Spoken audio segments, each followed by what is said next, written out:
Билим берүү жана Илим министрлиги аймактарды өнүктүрүү, өлкөнү санариптештирүү жана балдарды колдоо жылына карата жарыяланган мугалимдер арасындагы санариптик педагогика сынагынын жыйынтыгы чыгарылды. Анда Жалал Абад шаарынын мугалимдери биринчи орунду багындырды.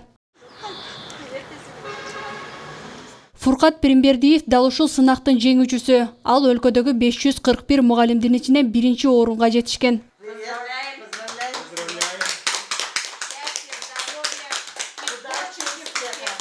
Жеңүүчү Жалал Абад шаарындагы номер 1 Михаил Бабкин атындагы мектеп гимназиясында математика мугалими болуп эмгектенет. Ал башкалардан өзгөчөлөнүп, конкурска Кыргызстанда чыгарылган математика китебиндеги сабактарды видео кылып даярдаган. Фуркат Пиримбердиевдин айтымында, Кыргызстанда чыгарылган мындай видео сабактар биринчи жолу даярдалып отурат. Мындан сырткары сабактар жаңы программанын негизинде тартылган. Биринчиликти багындырганын себеби дагы ушуда дейт. Билесиңер, дистанциондук окууда балдар үй шартында материалдарды өзү окуп билүү аябай татаал.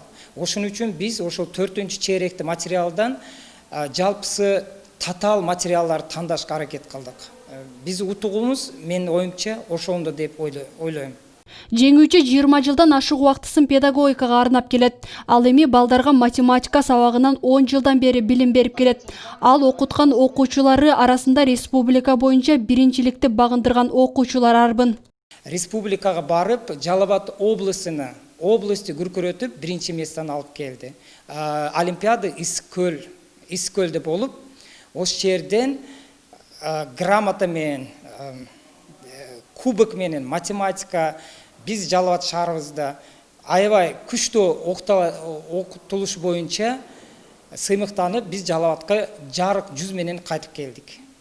Министрлик тарабынан уюштурулган санариптик педагогика сынагынын дагы бир жеңүүчүсү Зура Нурматова атындагы Жалал Абад кыздар лицейинин кыргыз тили жана адабияты мугалими Самара Азибаева. Самара жаш экенине карабастан сынакта 2-чи орунду багындырган. Конкурстун бардык талаптарын так аткарган Самара биринчи кезекте темаларга көңүл бурганын айтат. Негизинен темалар ошол сүйүү, адамгерчилик, жаратылыш жана мугалим. Мына ушул нерселердин бардыгы бири-бири менен айкалышканда баягы коомдо бир жакшы нерсе болот деп ойлойм да. Мына ушул темаларды алып чыкканга аракет жасадым. Эми конкурстун шарты 5тен кем эмес видео сабак болчу. Мен ошол 5 видео сабак тартып жөнөттүм. Сынак 3 этап менен уюштурулган. Алгач шаардык, облустук жана республикалык болуп, жалпы Жалал Абад шаарынан 20 мугалим катышкан. Алардын ар бири 5тен сабак даярдап, мындан жеңүүчүлөрү республикага өткөн. Бул ийгилик жалпы эле ушу шаардын ийгилиги, шаардын сыймыгы, мугалимдердин сыймыгы, эмгеги деп билебиз.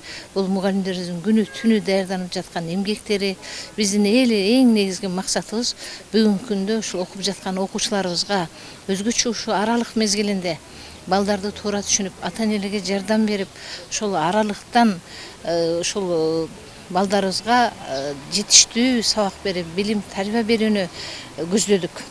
Сынакта 1-чи орунду алгандарга ноутбук, 2-чи орунду алгандарга планшет, 3-чү орунду багындыргандарга букритер менен сыйланат. 4-чү жана 5-чи орунду алган мугалимдер китеп сатып алуу үчүн сертификат берилет. Белгилей кетсек, санариптик педагогика сынагы заманбап педагогикалык тажрыйбаны жалпылоо жана жайылтуу, педагогдордун маалыматтык, коммуникациялык жана технологиялык билимин өркүндөтүү максатында уюштурулган.